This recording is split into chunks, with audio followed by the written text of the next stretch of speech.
Marcus Holloway sat at the kitchen counter late that night holding a pen that felt heavier than it should. Across from him his wife stood calm, confident and cruel, sliding divorce papers toward him while reminding him that nothing in his life was ever going to change. What she did not know was that just 12 hours earlier Marcus had signed a deal worth $700 million, and by the time the sun rose the man she called worthless would no longer belong to the life she thought she controlled.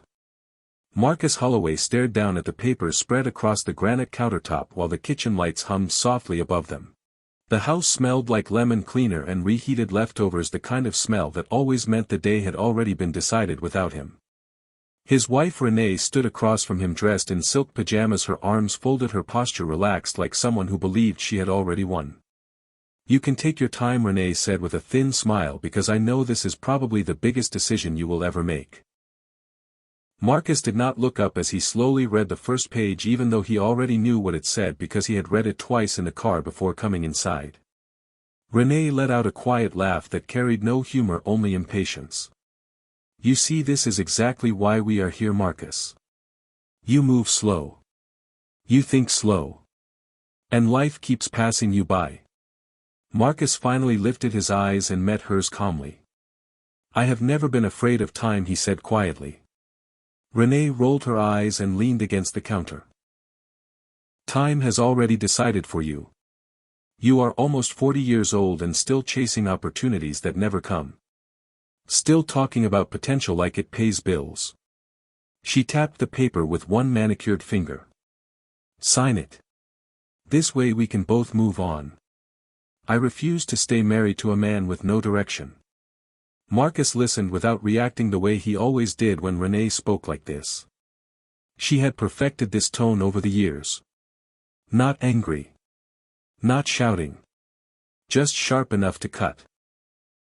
"What hurts most," Renee continued, lowering her voice, "was that I gave you years. I believed in you. While my friends built careers, married men with ambition and moved into better lives."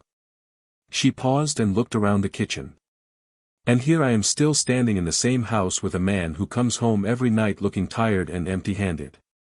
Marcus felt the familiar pressure in his chest, but he did not let it reach his face. He placed the pen down slowly. "You never asked what I did today," he said calmly. Renee laughed again, louder this time. "Because I already know. You went to another meeting. Another handshake. Another maybe." She shook her head. "I am done waiting for miracles." Marcus nodded slowly as if acknowledging a point in a meeting. "What if I told you something changed today?" Renee smirked. "Then I would tell you I am done believing stories." She turned and walked toward the sink, pouring herself a glass of water. "I have heard every version of hope you can sell. None of them paid off." Marcus looked down at the papers again, then at the pen. The words on the page blurred, not because he did not understand them but because he understood them too well. Renee placed the glass down with a sharp clink. "I already spoke to my lawyer. You get what is fair. Which is not much since you never built anything." That last sentence landed exactly where she intended. Marcus picked up the pen again. His hand was steady. Renee watched him closely, now her confidence growing. "There it is," she said softly. "Reality."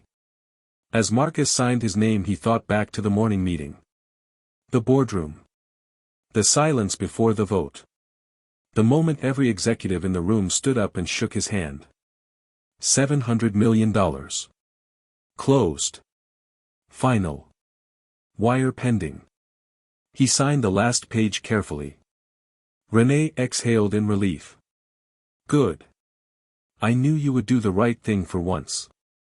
Marcus slid the papers back across the counter. "I will pack tonight," he said calmly. Renee nodded, satisfied. "You should. I have an early meeting tomorrow and I do not want drama." Marcus stood up slowly, feeling taller, somehow lighter. He picked up his jacket from the chair. As he reached the doorway Renee spoke again without looking at him. "I hope you find something, Marcus. Because I am done carrying dead weight." Marcus paused at the door. He did not turn around. "You never carried me," he said quietly. You just stood in front of me. He stepped outside into the night air where his phone vibrated in his pocket. A single message lit up the screen. Congratulations. Funds confirmed for morning release. Marcus looked back once at the house. The kitchen light still on. The papers still on the counter. And for the first time he smiled. Marcus did not drive far that night because distance had never been his way of thinking. He parked along a quiet street and sat inside the car with the engine off, letting the silence finally speak without interruption. The city lights reflected across the windshield, reminding him of every late night he had spent working while Renee slept, convinced nothing important was happening. He checked his phone again, not because he needed confirmation but because the reality still felt unreal even to him. $700 million. Final approval. No conditions left unresolved.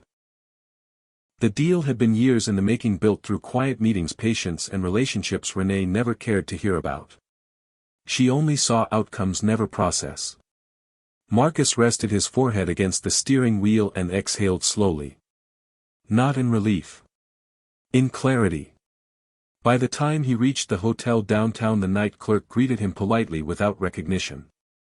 Marcus checked in under his own name and accepted the keycard calmly, as if his world had not just split clean in half. Upstairs the room was quiet and spacious. He placed his jacket on the chair and sat at the edge of the bed, staring at the wall where his reflection faintly stared back. He thought about the look on Renee's face. The certainty. The ease with which she had dismissed him. Marcus understood something then that his father once tried to teach him. Some people do not abandon you because you fail. They abandon you because they believe you will never succeed. The next morning arrived sharp and bright. Marcus dressed simply as he always did, pulling on a tailored suit that had never impressed Renee because it lacked flash. Downstairs his phone buzzed again. Wire transfer confirmed. Media briefing scheduled. Board request for public appearance. Marcus typed a single response. Proceed. Across town Renee stood in the kitchen holding her phone, scrolling through messages from friends congratulating her on taking control of her life. She smiled faintly, enjoying the validation. Her phone rang. It was her mother. I am proud of you, her mother said. You stayed too long with that man. Renee laughed softly. He signed without a fight. That says everything, her mother replied. Renee poured herself coffee, unaware that within hours the narrative of her life would shift violently. At the same time Marcus entered the glass tower downtown, where security recognized him immediately. Executives stood straighter as he passed. Assistants whispered. In the boardroom the atmosphere changed when Marcus entered, not because he demanded attention but because authority followed him naturally. The chairman extended his hand. Welcome home, he said. Marcus nodded. Let us finish what we started. Contracts were signed again, publicly this time. Photographers captured images that would circulate before noon. The headline was already forming. Local entrepreneur closes historic $700 million deal. Marcus did not smile for the cameras. He stood still, composed. Meanwhile Renee arrived at her office, ready to start fresh. She was greeted with awkward smiles and distracted glances. By mid-morning someone pulled her aside. Have you seen the news? Renee frowned and shook her head. I have meetings. The coworker hesitated, then turned the screen toward her. Marcus's face filled it, unmistakable. Renee stared, unable to process the words beneath the image. $700 million deal finalized. Her breath caught. That is not possible, she whispered. But it was. And it had already begun. Renee stood frozen in the hallway of her office while the screen still glowed in her coworker's hands, showing Marcus's face framed by executives and glass walls. The room around her felt suddenly too small, as if the air itself had shifted and left her behind. She laughed under her breath at first because disbelief felt safer than understanding. That is not him, she said quietly. It cannot be him. But the name beneath the headline said Marcus Holloway in bold letters. The same name she had just erased from her life the night before. Her coworker did not smile. "You might want to sit down."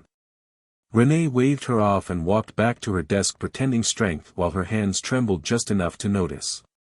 She refreshed the news feed again and again hoping the image would change.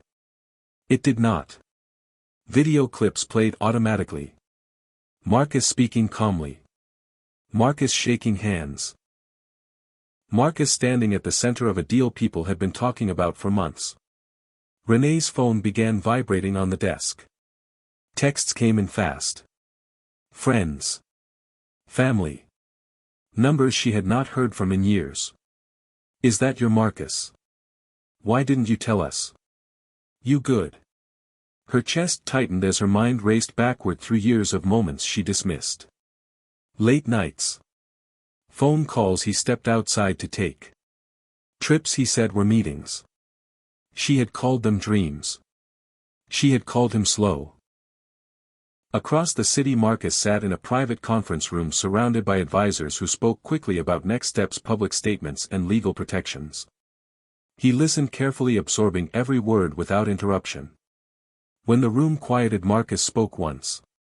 "I want no commentary about my personal life. No statements, no corrections, no explanations." An advisor hesitated. "The press will ask." Marcus nodded. "Let them." He signed another document, then stood adjusting his jacket. He looked composed, but inside something heavy was settling into place. Not anger. Not satisfaction. Acceptance. At the same moment Renee's manager called her into his office. The door closed gently behind her. "Is there something you need to tell me?" he asked carefully. Renee swallowed. "No." He studied her for a moment, then nodded. "All right." But the tone had changed. Respect was gone. Curiosity had taken its place. By lunch the story had spread everywhere. Commentators speculated about Marcus's background. Analysts debated how long he had been building toward this moment. No one mentioned Renee. And that absence felt louder than any accusation. She left work early, unable to focus, and drove back to the house. The same kitchen. The same counter. The same papers. She picked them up and reread the signature. Marcus Holloway. Clean. Steady. Her phone rang again. This time it was Marcus's number. She stared at it for a long time before answering. "Marcus," she said, trying to sound calm. "Why didn't you tell me?" Marcus's voice was steady on the other end. "You never asked," in a way that left space for an answer. Renee felt tears rise unexpectedly. "I would have stayed." Marcus paused.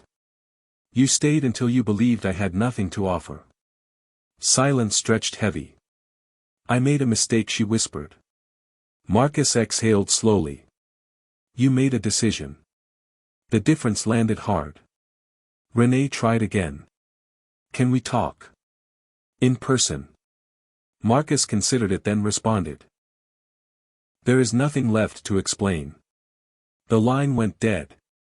Renee sat at the kitchen table alone, realizing something irreversible had happened. She had not lost money. She had lost timing. Later that evening Marcus stood on the balcony of his temporary apartment overlooking the city lights. His phone buzzed with congratulations, but he did not respond. He thought of the pen.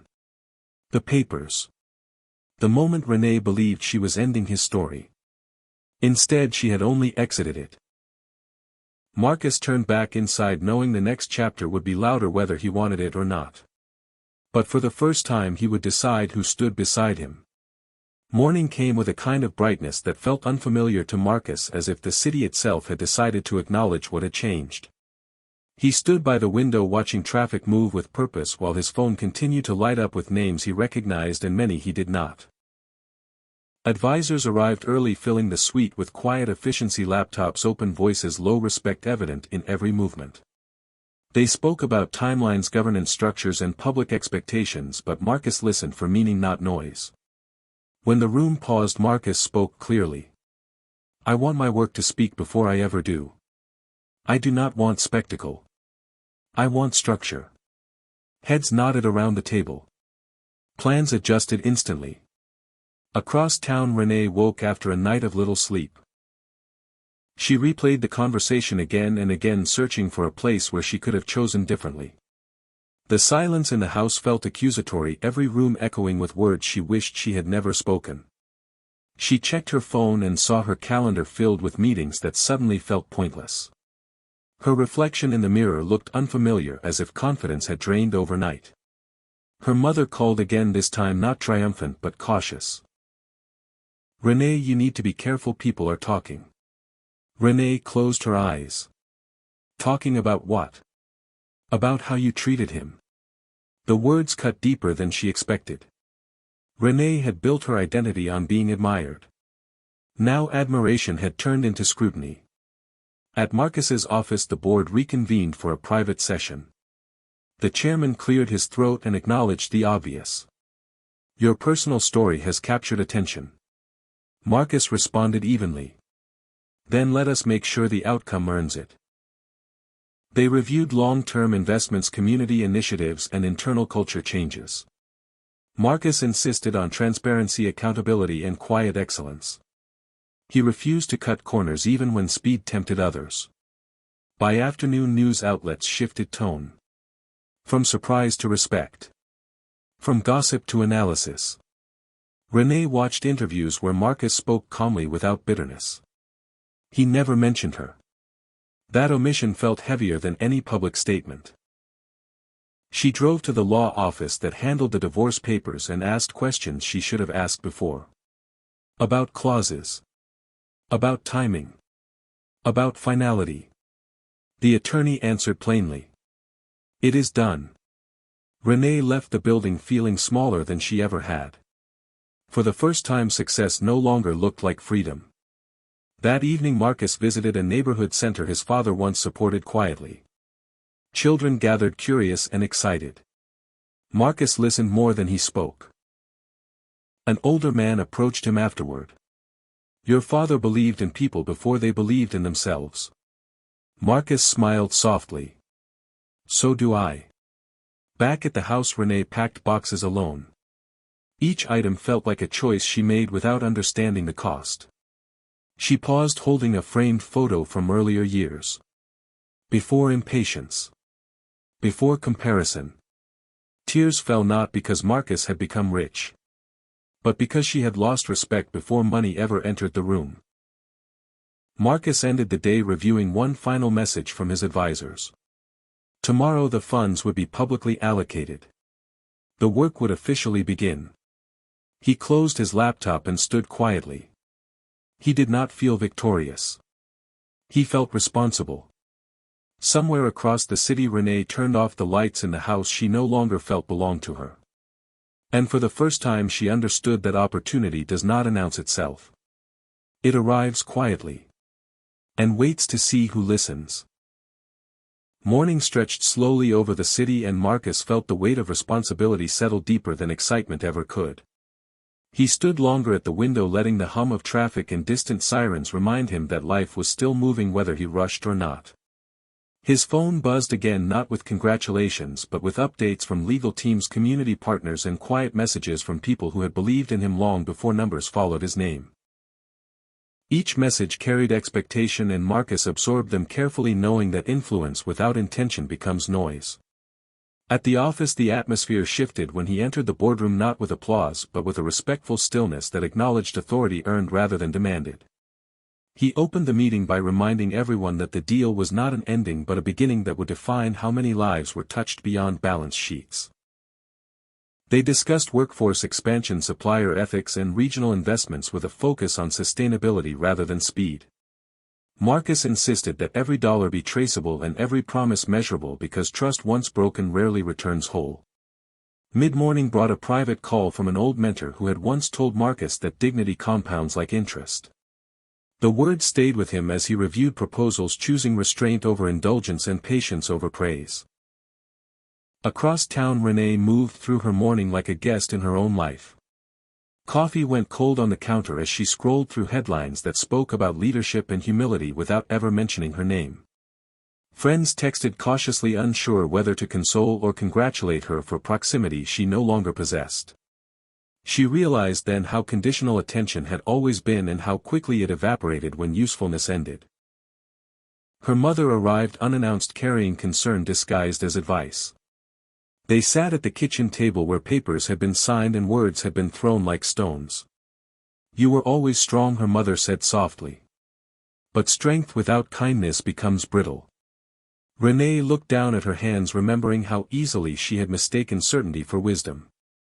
The silence between them held more truth than any argument. Back at Marcus's office, a communications director suggested a public statement addressing the divorce rumors. Marcus declined, gently explaining that his private life did not require a press release and that silence would speak louder than defense. He redirected the team toward announcing scholarships, apprenticeships, and community reinvestment plans that honored his father's values. The room shifted again from curiosity to purpose. In the afternoon, Marcus visited the site of a future development where empty lots waited for intention. He walked the ground, imagining schools, clinics, and small businesses taking root. He spoke with local leaders, listening to needs rather than presenting solutions.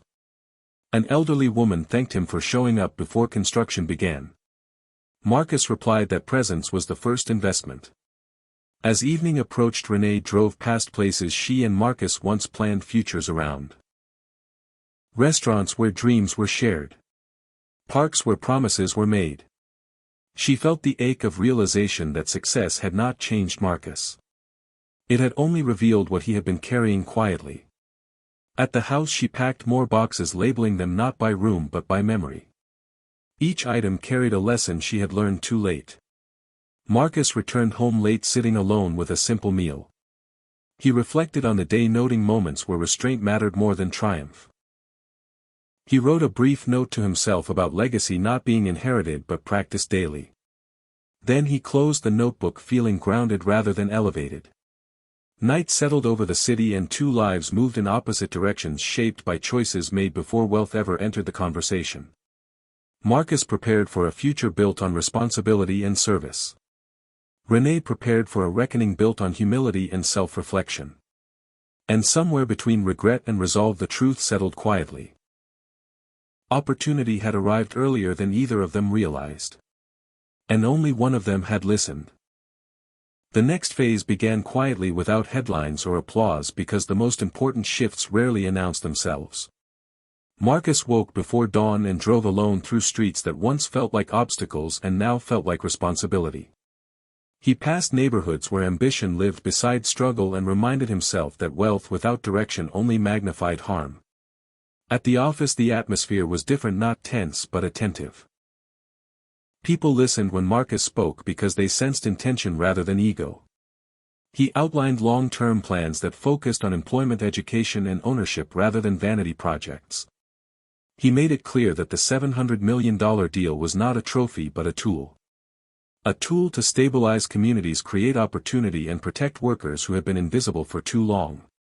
Executives nodded, some inspired, others challenged, but all engaged.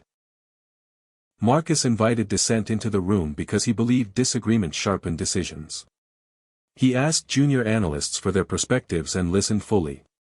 The room felt lighter because voices that were once quiet now mattered. Across town, Renee met with a counselor for the first time in years. She spoke about impatience, comparison, and the fear of being left behind.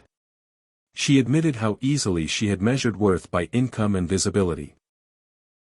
The counselor listened, then asked a question that stayed with her. Who were you before you started competing?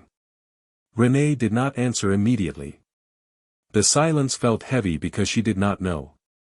Later that afternoon, Renee received an email from the law firm confirming final separation terms.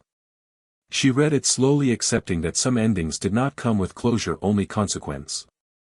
She walked through the house one last time, touching walls, furniture, and photographs. Each object felt like a lesson she had rushed past.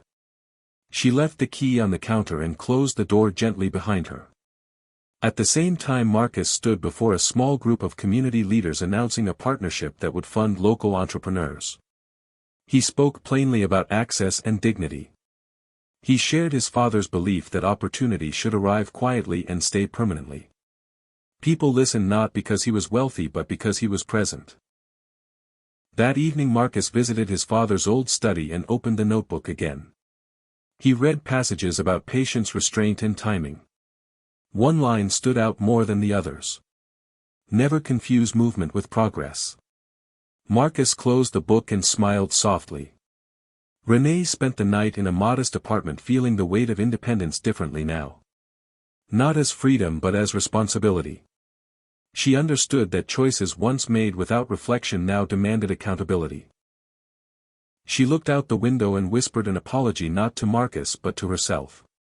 Days passed and the city adjusted. Marcus became known not for the deal but for what followed it. For listening. For consistency. For refusing spectacle. Renee watched from a distance, learning humility one quiet day at a time. She realized too late that opportunity does not knock loudly. It waits patiently for those who respect it. The distance between them remained, but it no longer felt hostile. It felt necessary. Because some lessons require separation to fully take root. The final chapter unfolded without drama because Marcus had learned that true power did not announce itself, it demonstrated consistency. He settled into a rhythm that balanced responsibility with restraint, moving through days shaped by intention rather than reaction. Meetings began earlier and ended with clarity as teams aligned around standards that valued people as much as profit. Marcus visited worksites quietly, sitting with crews during lunch, listening to stories that rarely reached executive floors. He asked questions about safety schedules and family needs, and he followed up because listening without action was only performance. Trust grew not from speeches but from repetition and the certainty that promises would be kept. The $700 million deal matured into programs that created jobs, stabilized supply chains and expanded ownership opportunities. Local businesses received capital with mentorship attached, ensuring sustainability rather than dependency. Communities felt the change not through headlines but through steady paychecks and renewed hope. Marcus declined invitations to galas, choosing instead to fund scholarships, apprenticeships and housing initiatives named after his father.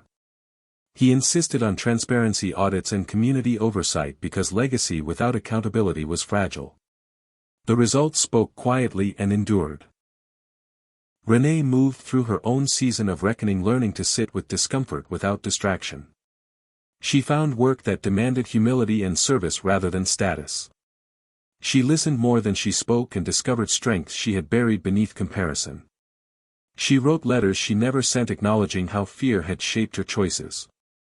She learned to separate ambition from worth and to recognize opportunity before it demanded proof. The lessons arrived slowly and stayed. Time passed and the distance between them settled into acceptance rather than regret.